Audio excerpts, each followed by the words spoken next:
Assalamualaikum warahmatullahi wabarakatuh. Apa kabar anak-anak semua? Mudah-mudahan dalam keadaan sehat walafiat dan tetap semangat. Baiklah, sebelum memulai pelajaran, mari kita berdoa. Berdoa dimulai. Berdoa selesai. Oke, baiklah. Kita akan langsung masuk ke tema pembelajaran kita hari ini, yaitu kemampuan membaca. Kemampuan membaca merupakan kebutuhan dasar karena sebagian informasi disajikan dalam bentuk tertulis dan hanya bisa diperoleh melalui membaca. Pentingnya seseorang membaca juga tergambar dalam firman Allah Surat Al-Alaq ayat 1-5. Wah, hebat, semuanya pasti sudah hafal dong. Oke, baiklah. Kegiatan membaca bukan hanya sekadar lancar, namun juga memahami isi bacaan, sehingga tujuan membaca menjadi jelas. Tujuan membaca: 1. Memperoleh informasi. Dengan membaca, kita akan mendapatkan banyak hal tentang apapun yang bisa membuat kita tahu segala hal. Yang kedua, mengembangkan berpikir kritis. Dengan membaca, kita terbiasa untuk berpikir mengapa, apa yang terjadi, bagaimana selanjutnya, dan seterusnya. Yang ketiga, menambah wawasan dan pengalaman. Tentunya ya, orang-orang yang banyak baca pasti wawasannya lebih luas dibandingkan orang yang jarang membaca. Yang keempat, menikmati isi bacaan atau kesenangan. Jadi ketika kita membaca, apalagi cerita-cerita yang sesuai dengan hati kita, sesuai dengan bakat minat kita, atau novel-novel yang membuat kita bisa menikmati isi bacaan atau bisa menjadi sesuatu cara kita untuk mendapatkan kesenangan melalui bahan bacaan kita. Yang kelima, mengembangkan minat baca. Tentunya karena kita sering membaca, akhirnya kita punya minat membaca yang tinggi. Lalu bagaimana ya kiat membaca?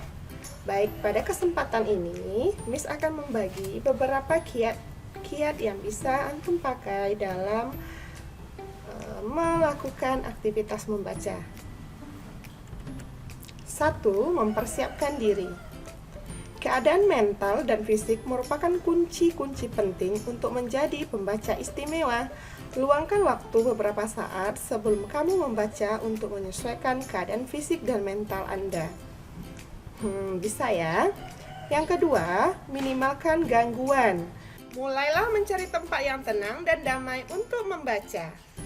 Dan bisa juga dengan menggunakan atau mendengarkan musik klasik agar merangsang denyut jantung dalam rata-rata serta menyibukkan otak kanan yang bebas dan artistik, serta membiarkan otak kiri yang logis memusatkan perhatian pada tugas yang ada.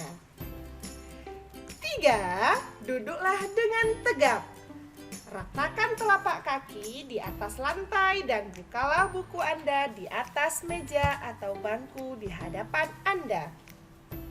Yang keempat, luangkan waktu beberapa saat untuk menenangkan pikiran. Tutuplah mata, tarik napas panjang, dan biarkan diri Anda rileks sambil membayangkan suatu tempat yang sangat tenang. Mungkin suatu tempat yang pernah Anda kunjungi. Pusatkan seluruh perhatian pada tempat itu sambil memejamkan mata. Biarkan mata Anda bergerak sambil Anda melihat, mendengarkan, dan merasakan tempat yang tenang itu. Ketika membuka mata, sadarilah betapa santainya keadaan Anda. Kemudian gerakkan mata Anda ke buku dan mulailah membaca. Yang kelima, gunakan jari Anda atau benda lain sebagai petunjuk. Gunakan jari Anda untuk menggarisbawahi setiap baris yang Anda baca. Gerakkan mata Anda dengan cepat menyusuri bahan bacaan itu dengan menggerakkan jari Anda sedikit lebih cepat daripada kecepatan membaca Anda selama ini. Bertahanlah untuk tidak berhenti atau mengulang. Demikianlah kiat membaca yang dapat Miss bagikan kepada Ananda semua. Selanjutnya kita masuk ke refleksi. 1. Surat dan ayat berapakah yang menggambarkan keharusan untuk membaca? Masih ingat ya?